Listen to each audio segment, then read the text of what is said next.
ان کا ایک احساس کا رشتہ ہے۔ تو اللہ تعالیٰ فرماتے ہیں کہ ان کی جو خشیت ہے مومنوں کے بارے میں وہ مشفقانہ ہے کہ ان کو کہیں کچھ ہو نہ جائے، نہ اس جہان میں ان کو کچھ ہو نہ اس جہان میں ان کو کچھ ہو، اس لیے وہ یہاں بھی ان کے لیے دعائیں کرتے ہیں، وہاں بھی ان کے لیے وہ شفاعت کریں گے۔ ان کی جو خشیت ہے جب اللہ تعالیٰ کی ذات کے لیے ہے تو ان کی خشیت اللہ تعالیٰ کی عظمت اور شان کی خشیت ہے، وہ واہ واہ کرتے ہیں، وہ الحمدللہ کہتے ہیں، وہ اللہ اکبر کہتے ہیں، اور وہ جان کر پہچان کر دیکھ کر وہ اللہ کی عظمت اور شان کی جو ان کے اندر وجدانی کیفیت پیدا ہوتی ہے، یہ ان کی خشیت اللہ ہے، یہ ان کی خشیت ہے۔ ان کی خشیت وہ نہیں ہے کہ بدکاری ہے، نافرمانی ہے، گناہ کیے ہیں، کہیں سزا نہ ہو جائے، یہ تو ان کا ہے ہی نہیں، کیونکہ وہ بنی آدم نہیں ہے۔ وہ سارا کنسپٹ، وہ سارا نظام تو بنی آدم کے لیے ہے۔ وہ شیطان نے بنی آدم کے ساتھ ٹکر لی ہوئی ہے، اور وہ جہنم بنی آدم کے اور من الجنت والناس اجمعین ہے، وہ جو جنات سرکش ہیں ان کے لیے۔ ملائکہ تو اس کیٹاگری میں نہیں آتے۔ تو ذالک لمن خشی ربک کا اگر ملائکہ کے لیے ہم ترجمہ کریں تو یہاں وہ اس کیٹاگری میں تو نہیں آئیں گے۔ بس ان کی خشیت اگر خوف کا معنی بھی کرنا ہے تو معنی یہ بنے گا ان کو اپنے مسلمان پراواں دا ڈر رہندا ہے کہ کتے انہاں کچھ ہو نہ جاوے۔ واہ، اس لیے وہ دعائیں کرتے ہیں، ان کی ڈیوٹیاں لگی ہوئی ہیں، یہ ملائکہ کے لیے ہے۔ تو میں سارا یہ کر یہ رہا ہوں کہ اگر خوف کا معنی بھی کرنا ہو تو اس کا یہ مطلب ہے کہ ان کو انسانوں والی خشیت نہیں ہے، انسانوں والا خوف نہیں ہے، اور یہ سارے محدثین نے بھی اس کے بارے میں وہ لکھا ہوا ہے۔ اب وہ سارے حوالے میں نہیں پڑھتا۔ مفتی احمد یار خان نعیمی رحمۃ اللہ علیہ سورہ انبیاء کے اندر ان الذین هم من خشیت ربهم مشفقون۔ اب میری مجبوریاں سمجھیں ناظرین، کتنی میری مجبوریاں ہیں۔ یہ معتزلہ نے، قدریہ نے اور جبریہ نے کہاں مجھے کھڑا کر دیا۔ میں اپنی بات کرتا ہوں، اہل علم کی نہیں، وہ تو اہل علم ہے۔ مفسرین کو بھی انہوں نے کہاں کھڑا کر دیا ہے کہ کہاں سے وہ ڈھونڈ کے لانا پڑتا ہے کہ نہیں وہ نہیں، وہ کہ خوف کا معنی تو خوف ہی ہے، خشیت کا معنی تو خشیت ہی ہے۔ تو جناب باری اللہ سبحانہ و تعالیٰ کے لیے بھی وہی معنی کرنا ہے، نہیں وہ بے نیاز ہے جو چاہے کر دے۔ یہ معتزلہ ان کا، میرے اوپر کتنا خوف، کتنا میں ڈپریشن کا میں خود مریض ہوا ہوں اس مسئلے کے اندر۔ اب مفتی احمد یار خان نعیمی رحمۃ اللہ علیہ کا حوالہ مجھے صرف اس لیے لانا پڑا، اسی ڈپریشن کے خوف سے، اسی ڈپریشن کی وجہ سے۔ تو مفتی صاحب نے تو کمپلیٹ تفسیر نہ فرمائی، ان کے بیٹے مفتی اقتدار احمد خان صاحب رحمۃ اللہ علیہ جب وہ بریڈ فورڈ میں ہوتے تھے تو ان کے ساتھ ایک بڑا دوستانہ تعلق تھا اس زمانے میں، اللہ تعالیٰ ان کی قبر پہ رحمت نازل فرمائے۔ تو باقی کی تفسیر کچھ حصہ انہوں نے کیا، تو وہ سورہ انبیاء، مومنون کہہ رہا ہوں، سورہ انبیاء، وہ یہ جو ملائکہ والی آیت ہے کہ ملائکہ خشیت والی جو آیت ہے، اس کی تفسیر میں وہ لکھتے ہیں کہ خشیت جو ہے اس کا کیا معنی ہے، تو وہ کہتے ہیں لفظ خوف مشترک ہے 4 معنی میں۔ ایک خشیت اور خوف ہوتا ہے ہیبت کا رعب، کیا بات ہے، ایک ہوتا ہے عظمت کا رعب، اور ایک معنی ہوتا ہے خوف کا معنی ہوتا ہے اندیشے کا، اور دوسرا وہ کہتے ہیں خشیت اور خوف کا معنی ہوتا ہے تقوی کا بچ بچا کے چلنا۔ ہیبت کے رعب کو اشفاق کہتے ہیں اور عظمت کے رعب کو خشیت کہتے ہیں۔ یہ اب تفسیر نعیمی میں یہ آ گیا، معاملہ ختم ہو گیا، اب میرا ڈر اتر گیا ہے اس حوالے کے بعد۔ جب میں اس پہ اس پہ آیتوں کو ملاتا رہا، آیتوں سے، تو وہ نعت نبی بن گئی، شعر میں ہمیشہ غلط پڑھتا ہوں۔ تو وہ جب آیتوں کو میں آیتوں سے ملا رہا تھا تو میرے اندر میرے اوپر جبریہ قدریہ کا خوف، وہ رازی کا بھی میں نے دیکھا، قرطبی کا بھی، طبری کا بھی، ابن ابی حاتم، وہ ساری اپنی جگہ پر پھر بھی میں ڈرا ہوا تھا۔ اب جب یہ نعیمی کا آ گیا نا حوالہ کہ نہیں، ملائکہ کا جو خوف ہے، جو خشیت ہے، وہ خشیت ہے اشفاقیہ کہ وہ مومنین کے بارے میں ہے، وہ خشیت ہے۔ اور خشیت رب کا مطلب یہ ہے کہ اللہ سبحانہ و تعالیٰ کی عظمت اور معرفت جب ان کے سامنے ظاہر ہوئی تو وہ کرتے ہیں، یہ ان کی خشیت ہے۔ اور اسی طرح کا ان کا درود کا معنی بھی ہے، اس وقت وہ بات نہیں ہے۔ تو عظمت، جیسے وہ میں نے مثالیں دی تھی، ایفل ٹاور پہ کھڑے ہوں تو ایک روب ہوتا ہے، اور کسی بڑے کے سامنے ہوں تو ایک عظمت کا روب ہوتا ہے، اس کے ساتھ ایک خوف کا پہلو ہوتا ہے۔ ورنہ جو مشرکین اور کفار سرکش اور جنات سرکش ہیں، ان والا وہ خوف نہیں ہے، اور نہ ہی ایسی خشیت پتھروں کے لیے ہوتی ہے، خشیت اللہ ان کو بھی ہوتی ہے۔ وہ یہاں ایک بات ہے، چونکہ مشفق اور شفیق کا معنی مشفق اور شفیق کے معنی میں ایک کمزوری کا معنی بھی پایا جاتا ہے، اس لیے اہل علم فرماتے ہیں کہ اس کو اللہ سبحانہ و تعالیٰ کی طرف منسوب نہیں کر سکتے۔ یہ دوسروں کے لیے تو ہے، لیکن اللہ تعالیٰ کو مشفق یا شفیق نہیں کہہ سکتے، کیونکہ اس کا یہ مطلب ہے۔ اب وہ خشیہ والا جو معنی ہے اس پر ایک اور بات عرض کرتا ہوں۔ یہ سارے پوری فائل میں نے بند کر دی ہے، اس کے اندر اور لغت کی مثالیں، آیات کی مثالیں میں نے جمع کی ہوئی ہیں۔ اللہ نے اگر چاہا تو کسی ویب سائٹ پر انشاءاللہ آ جائیں گی، لیکن دل بھرا نہیں ہے، تیسرا پروگرام ہے، لیکن اس تیسرے پروگرام کو میں ختم کرنا چاہتا ہوں لفظ خشیہ کا، اس کے بعد پھر دوسرا کوئی آگے بات کرنا چاہتے ہیں، وہ جس کو کہتے ہیں نا ٹو مچ بھی ٹھیک نہیں۔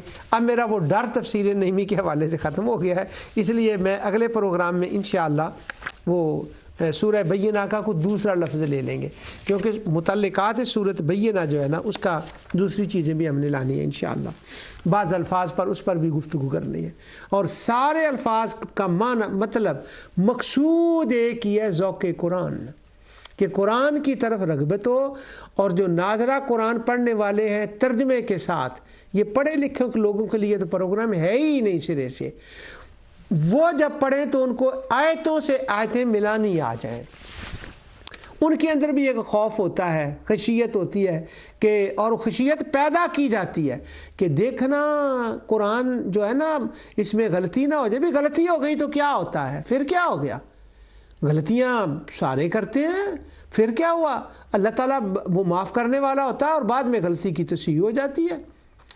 ہم جس مفسر کو فن خاں پنجابی میں جس کو کہتے ہیں نا، فن خاں مفسر کہتے ہیں، یہ بھی میں خشیہ کی تشریح کر رہا ہوں، خوف کی، یعنی وہ ناظرہ پڑھنے والے ترجمہ پڑھنے والوں کے اندر بھی ایک خشیت، خوف، ڈر ہوتا ہے کہ غلطی نہ ہو جائے، تو کیا ہوا، غلطی ہو گئی، اللہ معاف کر دے گا، کسی اہل علم سے پوچھ لیں، دوبارہ اگلی آیت پڑھیں گے تو کلیئر ہو جائے گی۔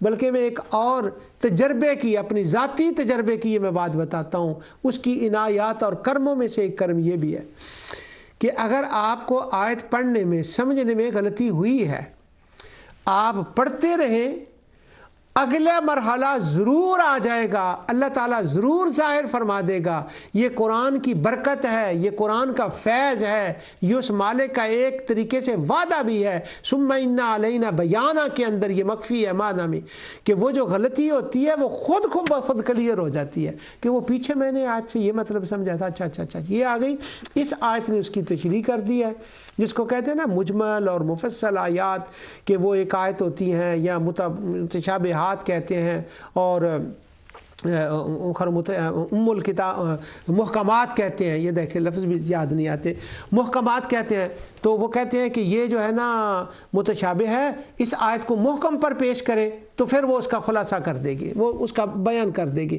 یہ اصول قرآن جو قرآن کریم کے اوپر کتابیں ہوتی ہیں ان کے اندر وہ اصول ہوتے ہیں، ان کو میں بچوں کو نہیں الجھانا چاہتا۔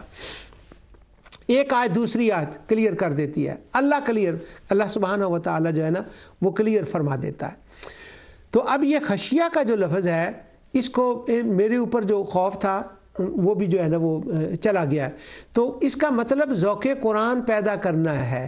اب اس کے اندر یہ جو میں نے آیت پڑھی ہے، انما یخشی اللہ من عبادہ العلماء، اس پر میں آپ کے سامنے ایک بات عرض کرتا ہوں۔ یہ سورہ فاطر میں ہے، انما یخشی اللہ من عبادہ العلماء، اور یہاں پر یخشی اللہ کا لفظ ہے، اللہ سے ڈرنا، خوف کھانا، ترجمہ میں پھر بھی خوف اور روئی کر رہا ہوں، یوں کہہ لیں کہ ڈر کے کر رہا ہوں، یا اتنا زیر کے اوپر جو ہے نا وہ ایک سوار ہوا ہے، اتنا پڑا ہوا ہے۔ میں ساری لغتیں پڑھ چکا ہوں کہ امید ہے اس کا معنی احساس ہے، اس کا معنی بچانا ہے، اس کا معنی پہچاننا ہے، اس کا معنی کھیتی ہری کرنا ہے، اس کا معنی اتباع کرنا، پیچھے چلنا ہے۔ وہ سارے معنی بنتے ہیں انہی آیات کے اندر، پھر بھی میں اس کا معنی خوف کر رہا ہوں۔ انما یخشی اللہ من عبادہ العلماء، بس علماء ہی ہیں جو اللہ سے ڈرتے ہیں۔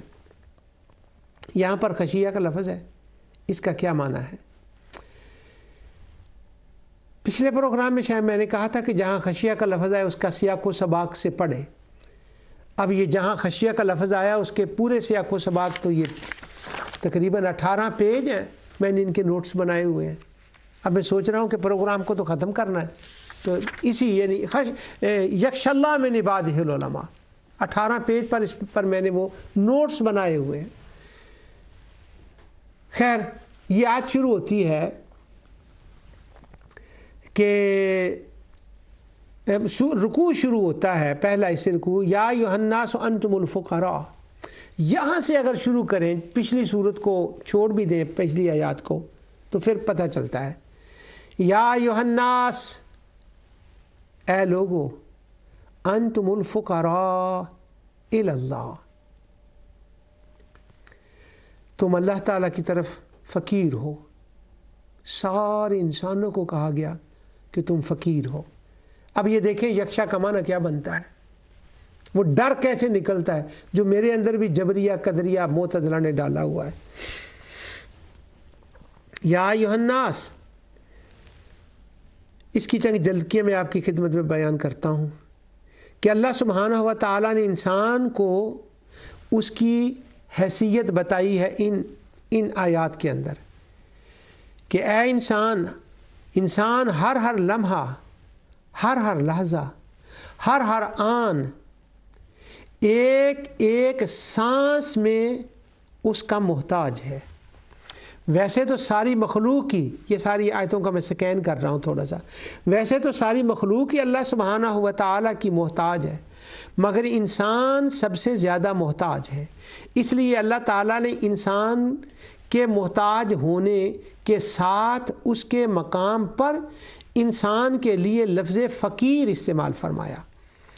خدا کے در کی ساری کائنات ہی فقیر ہے، منگتی ہے، جیسا کہ سورہ رحمان میں کل یسأل من فی السماوات والارض اور دوسرے مقامات پر۔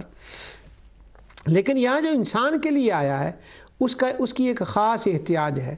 اس کی احتیاج اس لیے ہے کہ اللہ تعالیٰ نے اس کو ارادہ اور کسی حد تک اس کو اختیار دیا ہے، دوسری مخلوق کو یہ نعمت عطا نہیں ہوئی۔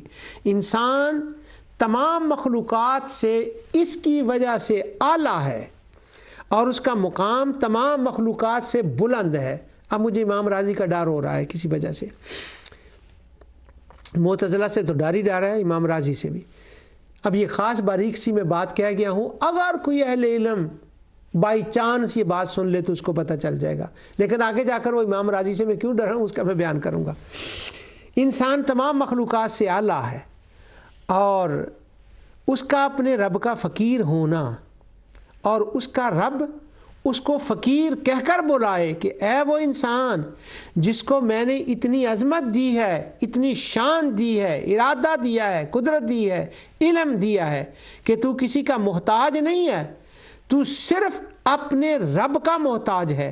تو یہ بات انسان کے لیے سب سے بڑے اعزاز کی بات ہے کہ میں صرف اور صرف اپنے رب کا محتاج ہوں اور میں صرف اس کا فقیر ہوں۔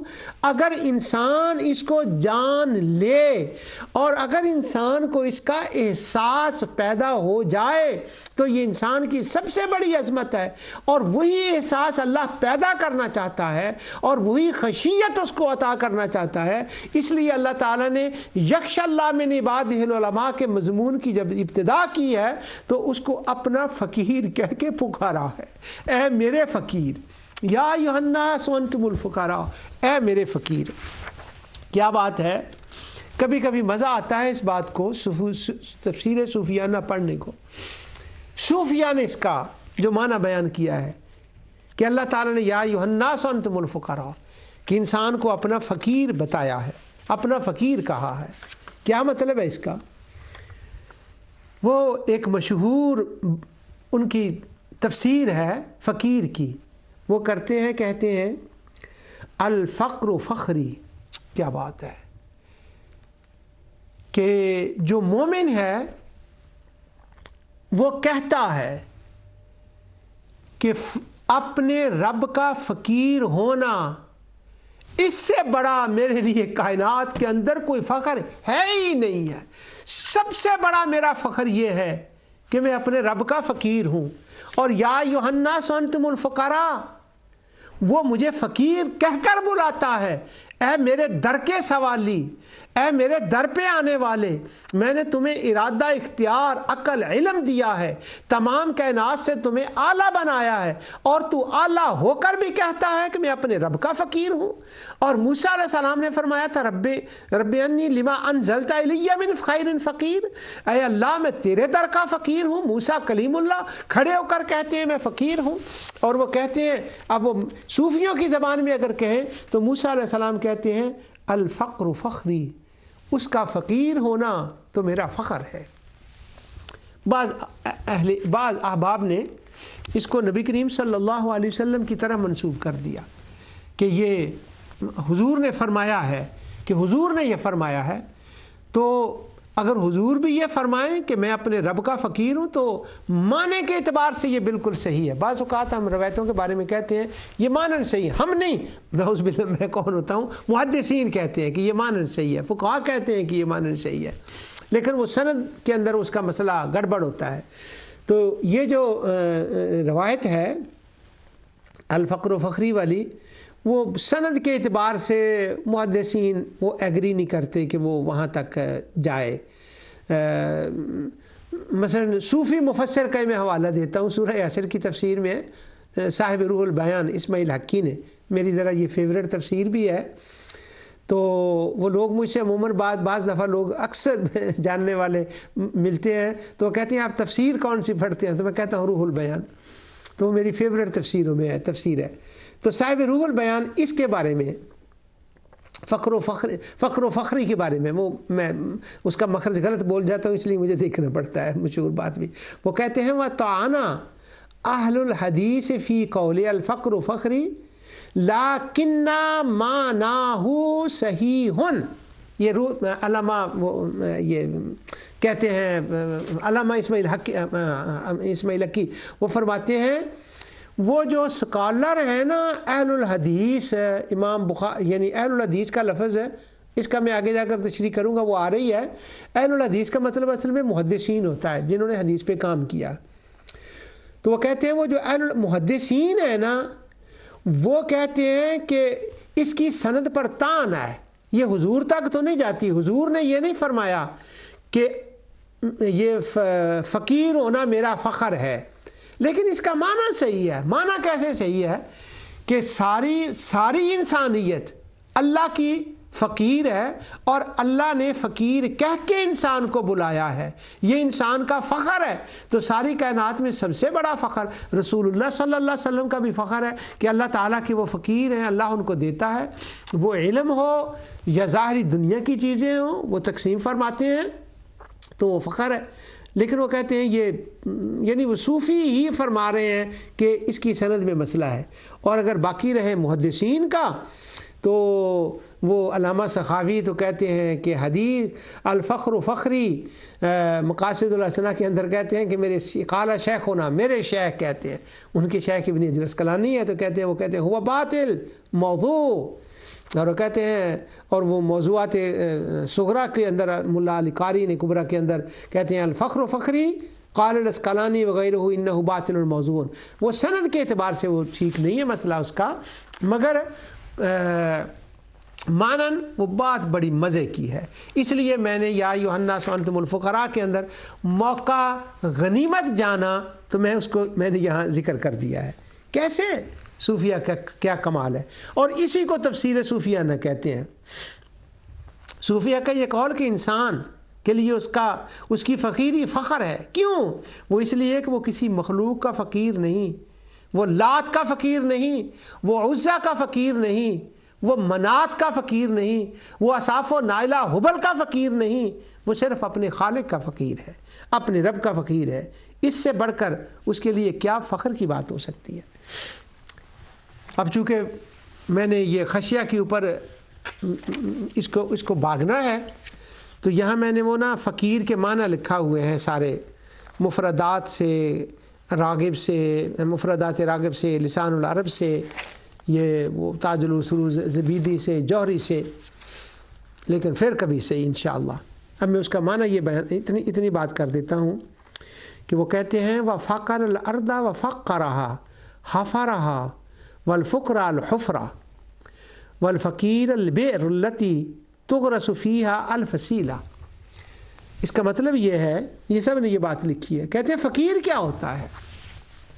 تو وہ فقیر کا معنی بیان کرتے ہوئے کہتے ہیں کہ اس کا معنی ہوتا ہے حفرہ، گڑھا۔ فقیر اور گڑھا، اس کا کیا مطلب ہوا؟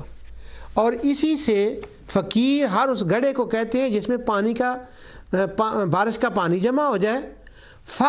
فقرۃ للفصیل، وہ پودا ہم جب لگاتے ہیں تو اس کے ارد گرد ایک وہ بنا دیتے ہیں، مجھے اس کا نام نہیں آ رہا، گڑھا ہی کہہ لیں اس کو، وہ بنا دیتے ہیں، فصیل جو ہوتی ہے اس کو بناتے ہیں، تو اس کو کہتے ہیں فقیر۔ جب وہ عرب پودا لگاتے تھے تو اس کے، ہم بھی لگاتے ہیں صرف عربی نہیں، تو ہم وہ کرتے ہیں اس کے ارد گرد چھوٹا سا گڑھا بنا دیتے ہیں، جیسے گملہ کیاری کے اندر پانی ڈال دیتے ہیں، تو وہ گڑھے کے اندر پانی سوکھ جائے، پانی ختم ہو جائے، اب اس کو وہ کہتے ہیں فقیر۔ جب تک گڑھا رہے، پانی رہے، تر و تازہ رہے، وہ تر و تازگی رہے، اس پودے کے اندر بہار رہے، پانی رہے، تعلق رہے پانی کا اس کے ساتھ، اس کو وہ، اس حفرہ کو، اس کے وہ فقیر کہتے ہیں۔ اس کا مطلب یہ ہے کہ پانی کا تعلق اس پودے کے ساتھ ہے، اس کے اندر جان بھی ہے، وہ چل رہا ہے اور اپنی جگہ پر قائم بھی ہے۔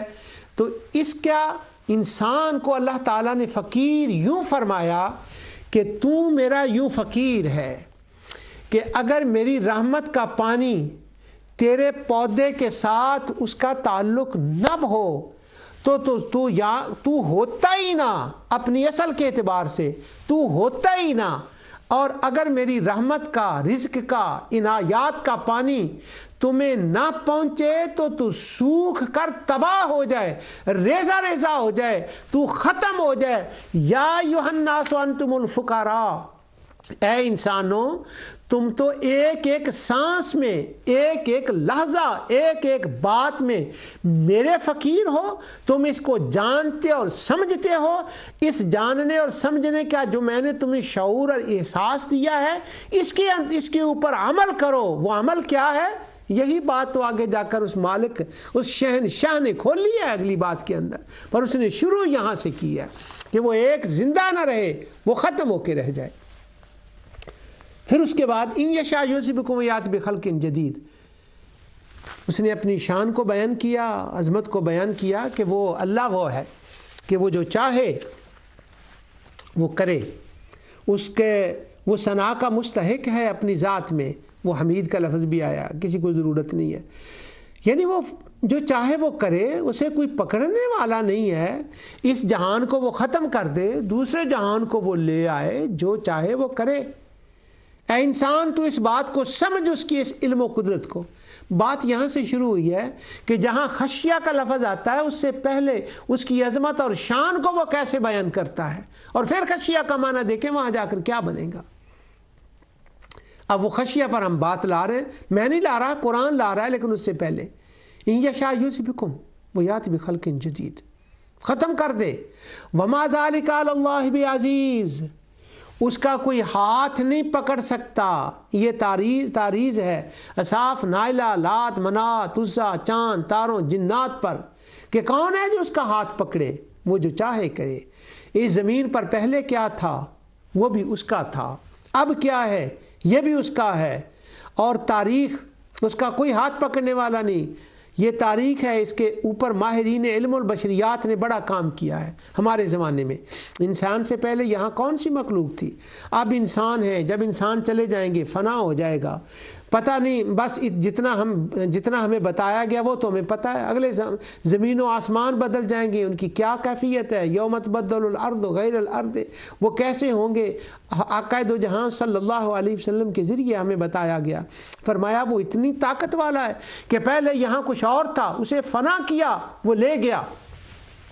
وہ ہمارے بچے کہتے ہیں ڈائناسور تھے پہلے، انہوں نے کیا کہنا، ان کو اسکولوں میں پڑھایا جاتا ہے، چلو ڈائناسور چلے گئے، ایک اور مخلوق تھی وہ چلی گئی۔ اب ان یشاء یذھبکم ویأتی بخلق جدید وما ذلک علی اللہ بعزیز، اس کی یہ قدرت ہے۔ اب جیسے کہ شان اور قدرت کی باتیں ہو رہی ہیں۔ آیت نمبر، اس سے بعد ایک آیت ہے ولا تزر وازرۃ وزر اخری، بڑی اہم آیت ہے، یہ قرآن کی اصطلاحات میں سے ہے، کوئی کسی کا بوجھ نہیں اٹھائے گا۔ اس کے دو معنی ہیں، ایک یہ ہے کہ کفار و مشرکین کا یہ خیال تھا کہ اگر قیامت قائم ہوئی تو ہمارا بوجھ لات منات عزا اٹھا لیں گے، ان کا رد ہے کہ نہیں، وہ نہیں بوجھ اٹھائیں گے۔ اور یہ جو مسلمان نوجوان ہوتے تھے ان کو ان کے رشتہ دار عزیز و اقارب بڑے جو ان کے عمر کے اعتبار سے بزرگ تھے، وہ کہتے تھے وَقَالَ الَّذِينَ كَفَرُوا لِلَّذِينَ اتَّبِعُوا سَبِيلَنَا وَلْنَحْمِلْ خَطَايَاكُمْ، فکر نہ کرو، حضور کو چھوڑ دو، اگر اس میں کوئی گناہ ہوا تو ہم حاضر ہیں، ہم تمہارے گناہوں کو اٹھائیں گے۔ اب چونکہ وہاں پر یہ باتیں چل رہی تھیں، یہ معاشرہ تھا، یہ سوسائٹی کے اندر باتیں ہو رہی تھیں، اب ان باتوں کو بار بار اللہ سبحانہ ہوا تعالیٰ نے ایڈریس کیا ہے قرآن میں، اور بار بار کہا ہے وَلَا تَزِرُ وَازِرَةٌ وِزْرَ أُخْرَىٰ وَلَا تَزِرُ وَازِرَةٌ وِزْرَ أُخْرَىٰ۔ دنیا کے اندر کوئی تمہارے یہ رشتہ دار بدبختی کا، نحوست کا، سزا کا جو جھٹکے لگیں گے تمہاری اوپر سزا کے، دنیا میں یہ بوجھ نہیں اٹھائیں گے، ان کے اوپر بھی آ جائے گا، یہ تو خود بھاگ جائیں گے، اور قیامت تو قائم ہونی ہے۔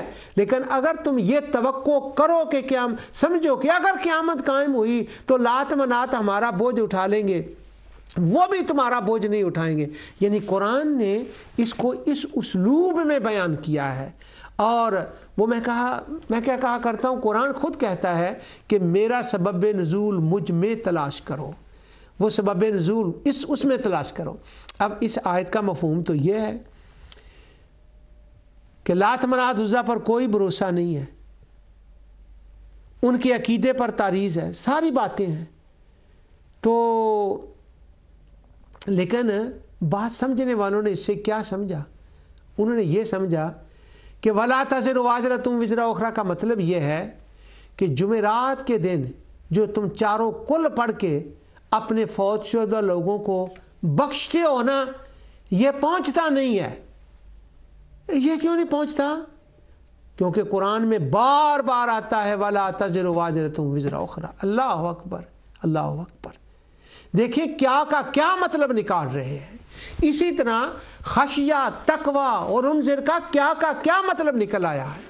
اور وہ انٹرفیتھ کے اندر یہود و نصارہ ایتھیسٹ نے جب انہوں نے دیکھا ان کے ہتھا وہ چردمہ چڑھا، تو انہوں نے عظمت الہی کی شان، اللہ کی شان میں جو آیتیں خشیہ والی ہیں کہ وہ اللہ کے خوف سے، اللہ سے خوف کا خشیہ رکھتے ہیں، اس کا معنی انہوں نے کر دیا قرآنک گاڈ جو ہے وہ تو گاڈ آف فیئر ہے، وہ تو ہمیشہ ڈراتا ہی رہتا ہے، وہ ڈراتا نہیں ہے، وہ دھتکارتا نہیں ہے، وہ بار بار بلاتا ہے، اپنی رحمت کی طرف بلاتا ہے۔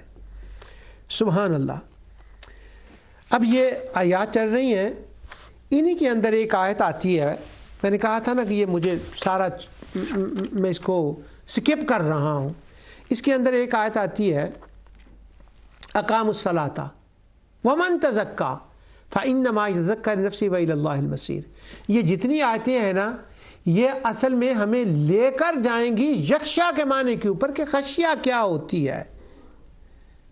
اس کے اندر بھی آ گیا ہے آیت انما تنذر الذین یخشون ربہم بالغیب، کہ وہ غیب میں اللہ سے ڈرتے ہیں۔ یہ ایک تعریض بھی ہے کہ وہ یہ نہیں کہتے ہمیں دکھاؤ، بن دیکھے وہ اللہ تعالیٰ کو جانتے ہیں، مانتے ہیں، یہ معنی ہے اس کا، اس سے امیدیں رکھتے ہیں۔ کیوں؟ حضور نے بتایا ہے، انبیاء نے بتایا ہے۔ تو یہ وہ وہاں تک ہمیں لے جا رہی ہے. تو اس کے اندر یہ آیت بھی آ گئی ہے انما تنذر واقاموا الصلاۃ. یہاں پر میں بس صرف ایک بات کرتا ہوں. اب یہ جو اقاموا الصلاۃ ہے نا کہ اللہ اکبر کہ وہ نماز قائم کرتے ہیں. یہ تھوڑا سا نا میں سکپ ہونے لگا ہوں یہاں سے نا سلپ ہونے لگا ہوں سکپ کہہ رہا ہوں سلپ ہونے لگا ہوں. یہاں یہ صورت ہے مکی اور اللہ سبحانہ و تعالیٰ اپنی قدرت شان عظمت کی بات بیان فرما رہا ہے. اس کے درمیان میں یہ بات آتی ہے کہ تم نماز کو قائم کرو.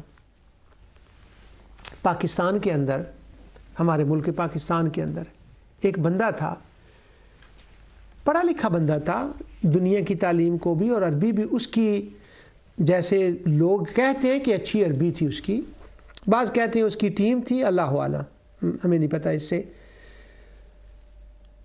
لاہور گلبرگ میں وہ رہتا تھا, رسالہ بھی اس کا نکلتا تھا, طلوع اسلام اس کا نام تھا. تو بچپن میں جوانی میں میں محکمہ اوقاف کے اندر ہے ایک مسجد میں امامت کرتا تھا جب میں پاکستان میں تھا. تو وہ محکمہ اوقاف کی مسجد تھی. تو وہ حضرت میاں شیر محمد صاحب شرک پوری رحمۃ اللہ تعالی علیہ کی مزار پر جو مسجد ہے اس پر مجھے اس زمانے میں امامت کرنے کا شرف حاصل تھا. تو اس وجہ سے میرا محکمہ اوقاف کے آفس میں آنا جانا تھا. تو میرا اس زمانے میں یہ تجربہ تھا کہ جتنے ہمارے محکمہ اوقاف کے دفتر تھے نا کیا اس کا نام لیتے ہیں افسر, ان میں سے 90% میں اس سے زیادہ کہنا چاہتا ہوں لیکن میں ڈر رہا ہوں کیونکہ ڈر ہی کا موضوع بیان کر رہا ہوں. پہلے تھوڑا ڈرا ہوں معتزلیوں جبریوں قدریوں سے میں کہ ڈر کے کہہ رہا ہوں 90% جو آفیسر تھے جن سے میں ملا ہوں محکمہ اوقاف میں لاہور میں شیخ پورہ میں, وہ ہمارے مینیجر تھے, ایڈمنسٹریٹر تک وہ سارے کے سارے وہ پرویزی تھے. غلام احمد پرویز صاحب میں نام لے دیتا ہوں آپ سے, میں کیا چھپاؤں, آپ نے کون سا کسی کو بتانا ہے. تو وہ غلام احمد پرویز کا درس سننے کے لیے جاتے تھے اور وہ درس سنتے, ان کا رسالہ کو پڑھتے اور واہ واہ کرتے ان کے لیے. میں حیران تھا کہ یہ سارے کے سارے پورا محکمہ اوقاف ہی پرویزی ہو گیا, کیا ہوا اس کو. اس کے بعد مجھے پولیس میں کچھ کام پڑا, کچھ پولیس کے ساتھ معاملہ ہوا, تو آئی جی پولیس تک مجھے ملنے کا موقع ملا. اس زمانے میں آئی جی پولیس ہوتے تھے, آئی جی پنجاب ان کا نام تھا حاجی حبیب الرحمان. تو ان سے وہ کسی وجہ سے وہ ملنا جلنا تھا. تو ان کے کوئی مذہبی بات بھی ہوتی تھی, یعنی وہ آئی جی پنجاب لیکن وہ قرآن شریف کی بات بھی کرتا تھا. اور وہ بھی غلام احمد پرویز کے جاتا تھا وہاں, جو درس قرآن تھا اس کے اندر. اب وہ پولیس والے اس کے نیچے D I G S P جو تھے وہ بھی, یعنی یوں کہہ لیں کہ جو میں نے دیکھا وہاں پر ہے, اب میں آپ کو پرانی باتیں سنانے لگا ہوں. کمشنر تھا وہاں پر, وہ کسی خاص وجہ سے نا محکمہ اوقاف کی وجہ سے وہ کمشنر تھا, خالد اس کا نام تھا. اللہ اکبر, 40 سال 45 سال پہلے کی بات مجھے یاد ہے. وہ بھی غلام احمد پرویز کا وہ درس سننے کے لیے جاتا تھا. یعنی یوں کہہ لیں کہ یہ انتظامی امور کے جتنے افسر میں نے دیکھے وہ بھی غلام احمد پرویز کا درس سنتے, پرویزی, اوقاف کے, پولیس کے, آئی جی پنجاب سارے. اب میں حیران تھا کہ یہ سارے کے سارے کیوں, ایسا کیا مطلب ہے. اب وہ بعد میں جا کے کئی بڑے سالوں کے بعد میرے اوپر یہ راز کھلا کہ وہ مطلب کیا تھا. ایک تو یہ تھا کہ وہ ذرا علماء کو ان کے خلاف بات کرنا یہ لوگ پسند کرتے تھے کہ یہ مولوی ایسے ہوتے ہیں, یہ بھی بات تھی. اور دوسری وہ کچھ مغرب کی بات بھی کرتا تھا. اور تیسری بات جو سب سے بڑی تھی جس نے بڑے بڑے لوگوں کو پرویزی بنایا اور پرویزیت کا ایک اس حد تک عروج رہا, اب بھی دانے ہیں کافی, وہ یہ بات تھی جس کو میں بتانا چاہتا ہوں اور جس کے لیے یہ میں نے ساری تمہید بنائی اور اپنی زندگی کا ایک حصہ بتایا آپ کو تھوڑا سا, کہ غلام احمد پرویز صاحب نے, اب مجھ پہ یہیں کہیں یہ گرفت نہ ہو جائے کہ پرویز صاحب میں نے کیوں کہا, یہ میرے اخلاق کا تقاضا ہے. تو غلام احمد پرویز ہی کہتا ہوں ڈرا ہوا ہوں، کیونکہ خشیہ کا ترجمہ ڈرا ہوا، ڈرانا ہے، تو اسی ڈر سے میں یہ کہہ رہا ہوں۔ پچھلے دنوں میں یہ بھی مجھے پتہ چلا کہ وہ کوئی آدمی، کوئی عالم تھے، تو انہوں نے کسی ٹی وی پر یہ کہا مرزا صاحب، وہ مرزا غلام احمد قادیانی کی بات کر رہے تھے، تو انہوں نے کہا مرزا صاحب، تو ان کی بھی گرفت ہوگی اس مفتی صاحب کی کہ تم نے مرزا صاحب کیوں کہا ہے، اللہ اکبر۔ تو اس لیے وہ میرے منہ سے، میرے اخلاق کے تقاضے سے میں نے پرویز صاحب کہہ دیا۔ تو وہ پرویز، اب اس خوف کی وجہ سے میں کہہ رہا ہوں، ورنہ میرے اخلاق کا تقاضا کہ میں کہوں کہ پرویز صاحب نے صلاح کا ایک عجیب ترجمہ کر دیا نماز کا۔ انہوں نے کہا نماز پڑھنے کا نام نہیں ہے، یہ کوئی پڑھنے والی چیز نہیں ہے۔ تو یہ کیا ہے؟ یہ رکوع میں جائیں، سجدے میں جائیں اور وہ کریں، یہ کوئی پڑھنے والی چیز نہیں ہے، یہ ایک پیورلی معاشرتی سا مسئلہ، یہ تو ایک پریکٹس کرانے کے لیے ایک چیز بتا دی گئی ہے۔ تو پھر نماز کیا ہوتی ہے؟ اتنی بار قرآن میں نماز کا ذکر آیا انبیاء کا، تو صلاح کیا ہے؟ انہوں نے کہا بھائی میں تم کو بتاتا ہوں کہ نماز کا مطلب ہوتا ہے عربی لغت کے اندر ہے ایک نظام اور سسٹم، ایک مرکز ملت ہوتا ہے اور باقی اس کی کیبنٹ ہوتی ہے۔ کیبنٹ اپنے اپنے افسر کو علاقوں میں بٹھاتی ہے، ان کا ایک نظام اور حکم چلتا ہے، جو اوپر سے حکم آتا ہے وہ نیچے سارے اس کو مانتے ہیں، اور وہ جو سسٹم ہے نا اس کو نماز کہتے ہیں۔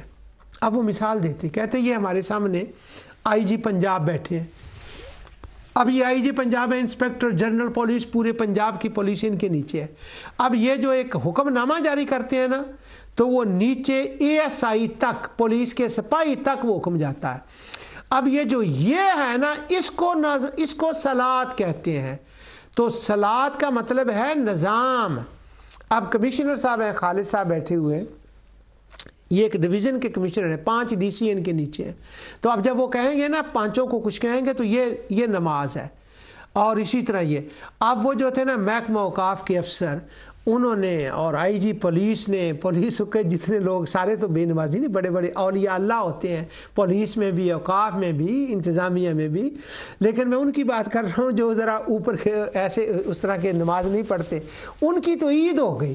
انہوں نے کہا پہلی مرتبہ کوئی بندہ ایسا ملا ہے جس نے ہمیں قرآن سمجھایا ہے کہ صلاۃ کا مطلب تو نظام ہے، ایک ملک کے اندر اچھا نظام قائم کر دینا، روٹی سب کو ملے، ویلفیئر اسٹیٹ بنا دینا، اس کو صلاۃ کہتے ہیں۔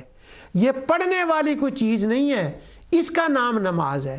تو اب میری اس بات کے ساتھ کیا تعلق ہے؟ میری اس بات کے آج کے درس کے ساتھ یہ تعلق ہے کہ یہ صورت ہے مکی، اور مکی صورت کے اندر اللہ تعالیٰ بتانا چاہتا ہے کہ یکش اللہ کا کیا مطلب ہے۔ وہ اپنی عظمت اور شان کو بیان کر رہا ہے، اور مکے کے اندر ابھی تھوڑے سے مسلمان ہیں، ابھی ویلفیئر اسٹیٹ بننے کا، اسلامی ریاست بننے کا تو کوئی چانس دور دور تک نظر نہیں آتا، وہاں تو چانس ہی کوئی نہیں ہے۔ اور انہی آیات کے اندر آپ کو مکی صورتوں میں یہ بار بار چیز نظر آئے گی۔ انہی صورتوں کے اندر اللہ تعالیٰ فرما رہا ہے انما تنذر الذین یخشون ربہم بالغیب۔ اب یہ دیکھیں خشیت کا معنی ڈپریشن والا نہیں ہے۔ انما تنذر الذین یخشون ربہم بالغیب واقاموا الصلاۃ، یہاں پر نماز درمیان میں لائی گئی، کوئی نظام نہیں قائم ہونے کا، دور دور تک کوئی ابھی چانس بھی نہیں ہے، تو اللہ تعالیٰ یہاں نماز قائم کر رہا ہے۔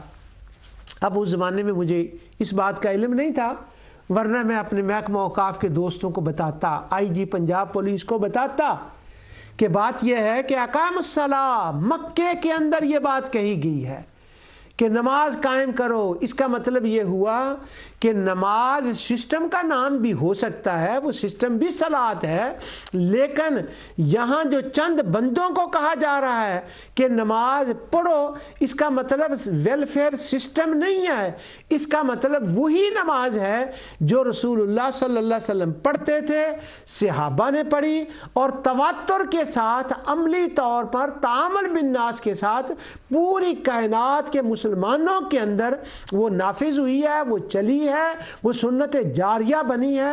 تعامل بالناس بنا ہے، سنت جاریہ ذرا خطرناک لفظ بن گیا ہے۔ اگرچہ معنی کے اعتبار سے یہ غلط نہیں ہے، لیکن کچھ لوگوں نے اس کو ایسے استعمال کرنا شروع کر دیا تو یہ وارننگ سا لفظ بن گیا، ریڈ لائٹ آ گئی ہے یہاں پر۔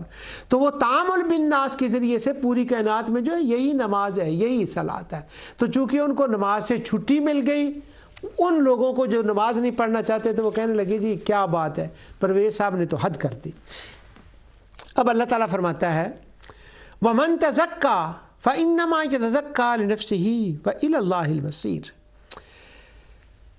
اللہ کی علم، قدرت، شان، عظمت کو جب بندہ جانتا ہے، اس کو مانتا ہے، پھر وہ اس کے سامنے جھکتا ہے جوارے کے ساتھ، اعضاء کے ساتھ، نماز کی شکل میں۔ جب وہ یہ کام کرتا ہے تو وہ من تزکا فإنما یتزکا لنفسہ، اس کے دل کی صفائی ہو جاتی ہے۔ جب اس کے دل کی صفائی ہو جاتی ہے اور یہ کسی پر احسان نہیں کر رہا، نہ وہ اللہ پر احسان کر رہا ہے، کوئی اللہ کا کام رکا ہوا نہیں تھا کہ اس نے اللہ تعالیٰ کی معرفت حاصل کی، علم و قدرت کو مانا اور نماز کو قائم کیا تو اللہ کا کوئی کام نکل گیا، نہیں۔ فَإِنَّمَا يَتَزَكَّىٰ لِنَفْسِهِ، یہ کام کر کے اس نے اپنے دل کو صاف کر لیا ہے، کفر نکل گیا ہے، شرک نکل گیا ہے، بے ادبیاں نکل گئی ہیں، اور اللہ تعالیٰ کے سامنے اس کو جھکنا آ گیا ہے اور اس کا تزکیہ نفس ہو گیا ہے۔ اب یہ ساری باتیں کام کرنے کے بعد، ارشادات فرمانے کے بعد آگے ایک لمبی چھوٹی چھوٹی آیتیں ہیں۔ اللہ تعالیٰ نے کمپیریزن دیا ہے کہ دن اور رات برابر نہیں ہوتے۔ یہ باتیں کرنے کے بعد اللہ تعالیٰ اب اس بات پر پھر یہ بات کو لایا ہے، اور وہ بات شروع ہوتی ہے آیت 27 سے۔ کیا بات ہے؟ أَلَمْ تَرَ أَنَّ اللَّهَ أَنزَلَ مِنَ السَّمَاءِ مَاءً فَأَخْرَجْنَا بِهِ ثَمَرَاتٍ مُخْتَلِفًا أَلْوَانُهَا وَمِنَ الْجِبَالِ جُدَدٌ بِيضٌ وَحُمَرٌ مُخْتَلِفٌ أَلْوَانُهَا وَغَرَابِيبُ سود۔ میں نے ایک ایک لفظ کو علیحدہ علیحدہ لکھا ہے۔ کیا تم نے اللہ سبحانہ و تعالیٰ کی شان کو جانا نہیں ہے؟ غور نہیں کیا، احساس نہیں کیا، سمجھے نہیں، تدبر تفکر نہیں کیا کہ آسمان سے وہ پانی کیسے برستا ہے، اور وہ جو پانی ہے وہ اس کا رزلٹ کیا نکلتا ہے کہ زمین سے مختلف جداگانہ رنگ کے پھل نکلتے ہیں۔ یہ تو زمین کا حال ہے۔ اب ذرا نظر کو اٹھا کر دیکھو، وَمِنَ الْجِبَالِ، پہاڑوں کو دیکھو کہ پہاڑ ہیں، پتھر ہیں، ان کے اندر گاٹیاں ہیں، اور پھر ان گاٹیوں کے رنگ دیکھو، کیا بات ہے، وہ سفید ہیں، وہ سرخ ہیں، مختلفاً الوانها، اور ان کے رنگ مختلف ہیں، وغرابیب، اور گہری گہری گاٹیاں ہیں۔